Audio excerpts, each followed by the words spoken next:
Bonjour à tous et bienvenue sur la cabane du ciné, je suis ravi de vous retrouver pour une nouvelle vidéo. Alors aujourd'hui, on va se concentrer sur Indiana Jones 5. Enfin, il est sorti, il est en salle depuis hier. Indiana Jones, c'est le cadran de la destinée réalisé par James Mangold. Alors si vous n'avez pas encore vu mes 4 précédentes vidéos sur la saga, ni la rétrospective qu'on a fait ensemble avec des amis youtubeurs, je vous invite à aller les checker. J'espère que vous êtes confortablement installés chez vous ou ailleurs et que vous êtes prêts à me suivre aux 4 coins du monde. Allez go, c'est parti. Alors petit pitch rapide du film. En 1969, Indiana Jones s'apprête à tirer sa révérence. Après avoir passé plus de 10 ans à enseigner au Hunter College de New York, le professeur d'archéologie est sur le point de prendre sa retraite et de couler des jours paisibles dans son modeste appartement où il vit désormais tout seul. Alors, tout bascule après la visite surprise de sa filleule Helena Shaw, qui était à la recherche d'un artefact rare que son père a confié à Indy des années auparavant. Le fameux cadran d'Archimède, un appareil qui aurait le pouvoir de localiser les fissures temporelles.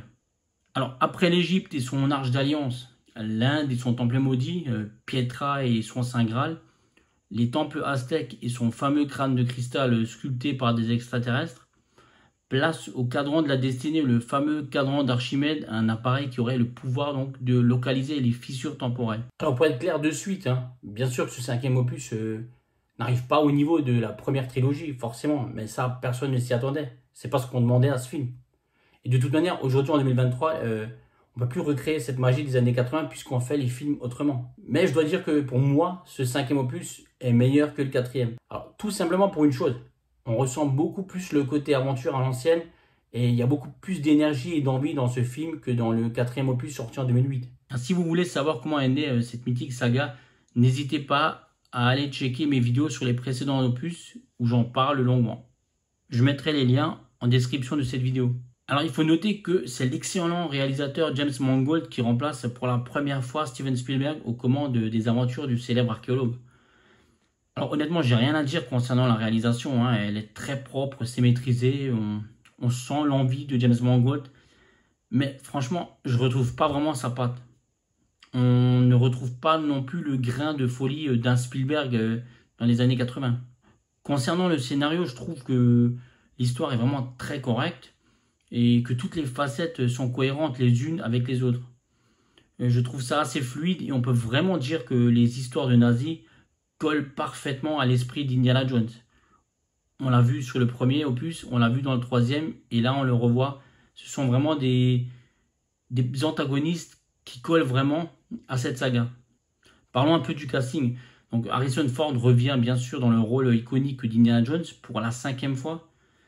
Malgré de nombreuses critiques dues à son âge avancé, et oui, il a 81 ans, moi je trouve qu'il s'en sort très bien et qu'il incarne son personnage à merveille. Et à noter que le personnage iconique mais vieillissant qu'il interprète est superbement bien intégré et traité dans le film. Ensuite, dans le rôle féminin, on a Phoebe Waller-Bridge qui interprète Helena Shaw, la filleule d'Indiana Jones, qui est assez convaincante. Mads Mikkelsen, comme souvent, qui est très très bon et qui excelle vraiment dans les rôles de méchants. Et comme le disait un grand cinéaste, meilleur est le méchant, meilleur est le film. On retrouve également Antonio Banderas en vieux loup de mer et un jeune français, Ethan Isidore, qui joue un personnage très intéressant. Et enfin, j'ai pris vraiment plaisir à retrouver John Rhys-Davies dans le rôle de Salah. En tout cas, le casting de ce 5e opus est pour moi plus convaincant que le 4e. Alors oui, ce que j'aimais vraiment dans les 3 premiers opus, c'est forcément le côté aventure, comme tout le monde. Mais surtout aussi le côté practical. Dans les années 80, la plupart des cascades ont été tournées pour de vrai, ça se sentait quoi. Il n'y avait pas encore de surcharge de fond vert et d'effets spéciaux. En 2023, bien sûr, c'est tout le contraire. Il y a énormément de CGI. Mais j'ai envie de dire que ça passe. C'est plutôt bien fait. Et le de-aging sur Harrison Ford, franchement, il est vraiment très réussi. Et pour moi, ça paraît très crédible. Alors, sans rien spoiler, la séquence d'ouverture du film est vraiment dingue. C'est vraiment très bien rythmé. Et ce long prologue sert vraiment à mettre en place le MacGuffin du film. La fin, dont je ne vais rien dévoiler ici, rassurez-vous, est en revanche très surprenante et bouleversante et en même temps originale. Mais je n'en dirai pas plus. Pas facile quand même de parler d'un film sans aller plus loin et sans spoiler, mais je ne vais pas vous gâcher votre expérience. Alors tout comme dans les 4 premiers opus, c'est John Williams qui compose la BO du film. Alors c'est toujours aussi bon, mais elle est très peu valorisée à mon goût. Alors pour conclure, est-ce qu'il était nécessaire vraiment d'avoir un 5e Indiana Jones? Bien sûr que je vais vous répondre que non. même si j'adore cette mythique saga.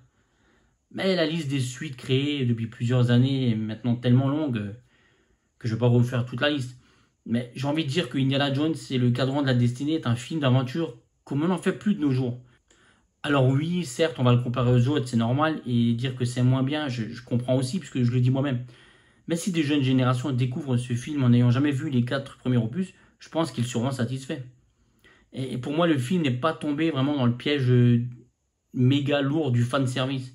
Je le répète encore une fois, mais pour moi, qui n'avais pas trop d'attentes sur ce film, et pourtant j'ai grandi avec la trilogie des années 80, c'est plutôt une surprise agréable dans l'ensemble.